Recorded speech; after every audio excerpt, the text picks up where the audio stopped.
Okay, we've got a Mitsubishi Triton space cab. This is a current model 2024. And so we can see here, okay, so to get this happening, just got to remove the plastic trims, 1, 2, 3, 4. And behind there, there's a 12mm 13 bolt that you got to remove. These seats will come out completely. Then just pop the back up and unscrew the bolts here. Take the bolt out of the top there, and that's where the DCA is going to go inside here. You do need an adapter plate, which we'll show you. This is what we've done so far on this one here. Remove the back seats, and as you can see, that holds the seat when you remove the seats out of there, and we're ready to go. Okay, just pop them off. You can see there's 1, 2, and 3 clips. If you come around here, you can actually see where they fit into. So they just clip into there, 2, 3. So when you undo the bolts on the bottom, this just pops up. Now I'm going to take the headrest off. Okay, when you take the headrest off, okay, make sure you put the bolts back in. Okay, for the headrest, just put them back in. The top one is where we're going to actually pop rivet either side of that one there.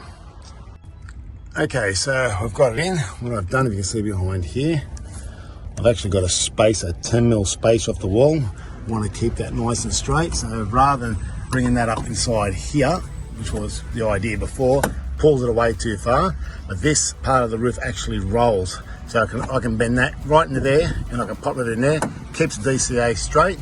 That's a perfect fit. So there's the adapter. Okay, again, 105mm. There's the adapter to the top hole that we're going to. Put a 10mm spacer in behind there. I'm going to show you down there, 10mm spacer down there.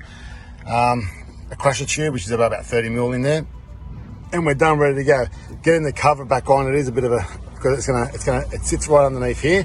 It's going to be a bit of a job to get it in, but it is doable. I just got to put 2 in this one and 1 in that one over there.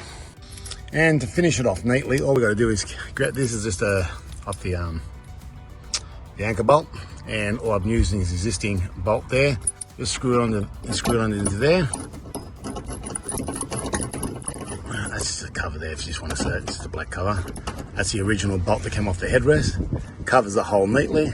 Once you tighten that up a bit, cover it up with the bolt there, and you're done.